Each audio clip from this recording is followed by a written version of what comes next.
Thank you very much, Toby, and hello everyone. I'm Adam from, I'm a hypnotherapist based in Newquay, and I was actually the Cornwall Chamber of Commerce Networker of the Year in 2016. Thank you very much. I'm looking forward to my champagne.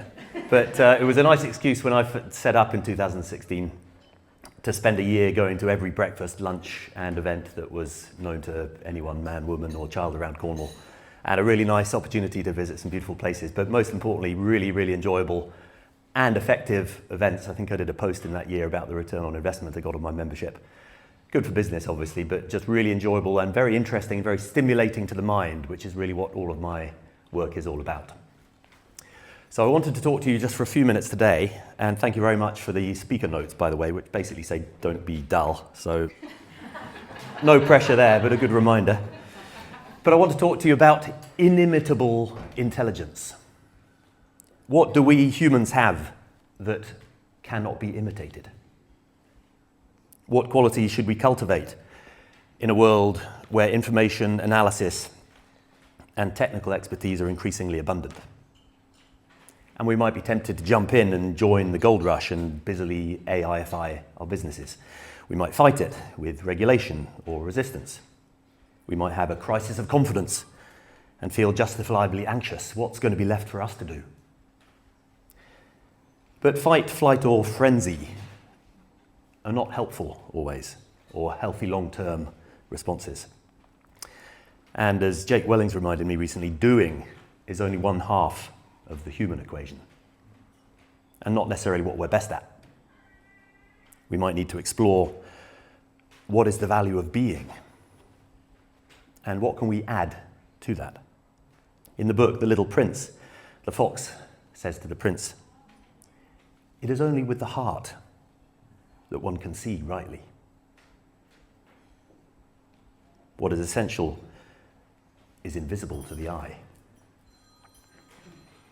And I think we can add to that perhaps, or say instead, what is essential is also invisible to AI, at least for the time being. One of my mantras is, it's when we're calm that we're most effective. Neurologically, it's when we're calm that we can see wider options, sense deeper meanings, appreciate beauty, feel into greater levels of our own intelligence, and create and capitalize on opportunities we might not even have consciously been aware of. I would say think about that, but you don't need to. Theoretically and mathematically, unlimited calm could lead to unlimited opportunity. And I do see in situations where there is calmer leadership that this is happening, although it doesn't always get noticed or appreciated as such, because calm often delivers quietly. But what if there was unbounded opportunity? What if really significant parts of who we are as humans became more valuable as AI becomes more capable? And throughout modern history, intelligence has been associated with what can be quantized and controlled, words, numbers, and contracts, and the skills for processing these, memory, calculation, analysis. And these have become rarefied and developed and controlled through rigorous education and other means. And this has led to a dominant belief that in order to maintain productivity, we need to work harder and work smarter, even if we can see the unnatural and massively diminishing returns of this logic. And like it or not, these skills are now becoming commoditized. At a certain point, we'll need to change the nature, the very nature of what we call work and what we call smart.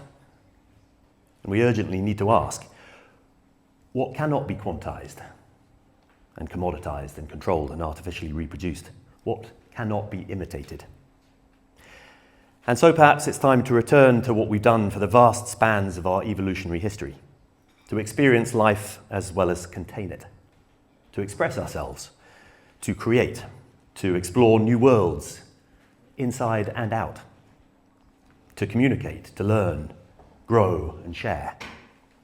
To do, in other words, more of what we have always done, being human. And what if we like the laws of physics themselves, built on resonance as well as reason, valued our senses more than what simply makes sense, nurtured and allowed to flourish the creative complexity of our connections, inside and out, heart and art.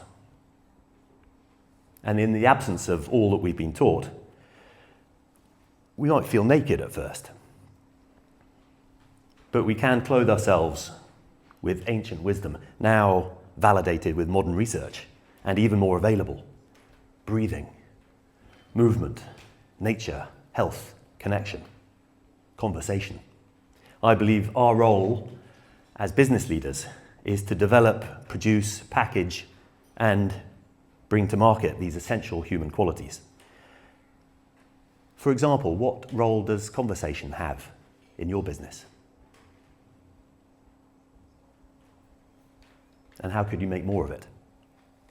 I heard about a coffee brand recently, a Cornish coffee brand doing well, seeking to understand the ethos of their customers' brands so that they can make sure that their roast exactly aligns with their wholesale customers' brands and experiences and their consumers' lives and experiences. They invest a lot of time talking to people richly, listening, seeking to learn and to appreciate. And that is, after all, what coffee is all about. And this made me realize we are all customers. Every business is a node in a story. One day we're the fox, one day the prince. And these are the qualities of inimitable intelligence we are now freer to cultivate, now that more of the analysis and information is taken care of. It's only with the heart that one can see rightly.